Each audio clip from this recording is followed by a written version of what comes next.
2. Air diserap oleh akar dari dalam tanah. 3. Karbon dioksida, gas yang diambil dari udara yang kita hembuskan.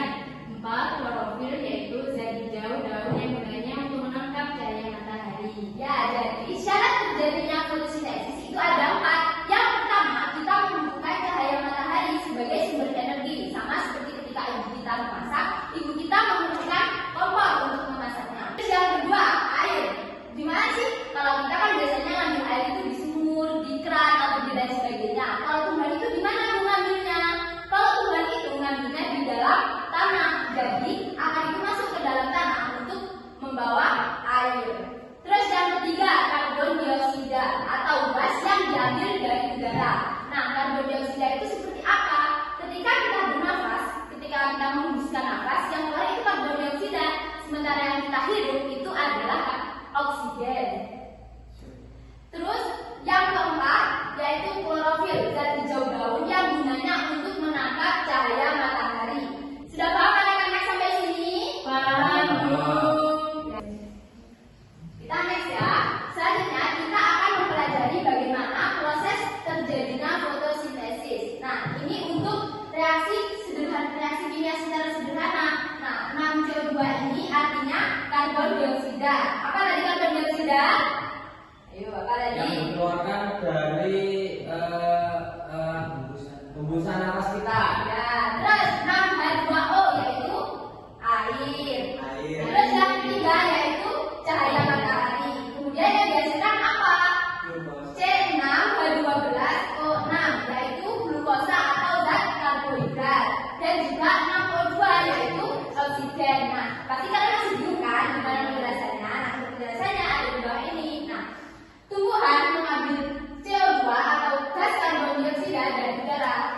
Kemudian tumbuhan mengambil air dari tanah. Jadi tadi akarnya masuk ke dalam tanah, kemudian diangkut oleh batang dibawa ke daun. Kemudian dengan bantuan cahaya matahari dan klorofil menghasilkan glukosa dan oksigen. Gimana? Ada yang ditanyakan anak-anak? Tidak. Tidak, Alex dulu ya. Nah, ini hasil dari fotosintesis, yaitu yang pertama glukosa. Glukosa itu digunakan untuk tumbuhan sendiri, untuk tumbuh besar, berbunga dan juga berbuah. Terus kemudian yang kedua yang dihasilkan itu oksigen. Oksigen itu apa? Oksigen itu fungsinya untuk kita bernafas. Jadi ketika kita sama tumbuhan itu sama-sama saling membutuhkan. Kita membutuhkan oksigen untuk bernafas, tapi tumbuhan juga membutuhkan karbon dioksida kita untuk memasak makanannya. Gimana? Nah, selanjutnya peran fotosintesis bagi kehidupan, yaitu yang pertama tadi menghasilkan oksigen untuk bernafas, yang kedua menyediakan makanan untuk tumbuhan dan hewan. Seperti contoh, kalau tumbuhan itu memasak makanannya sendiri, mereka bisa berbuah, berbunga, ya itu kan bisa bermanfaat buat kita juga. Terus yang ketiga mengurangi karbon dioksida di udara. Yang keempat menjaga keseimbangan ekosistem. Makanya kalau kita itu nggak boleh menebang pohon sembarangan. Karena apa? Kita itu sama-sama butuh tumbuhan untuk kita juga butuh tumbuhan. Kita akan menyanyi tentang lagu fotosintesis agar kita lebih paham tentang bagaimana sih prosesnya fotosintesis itu. Nanti kita nyanyi bareng-bareng ya. 1, 2, 3.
I just had to let you know you're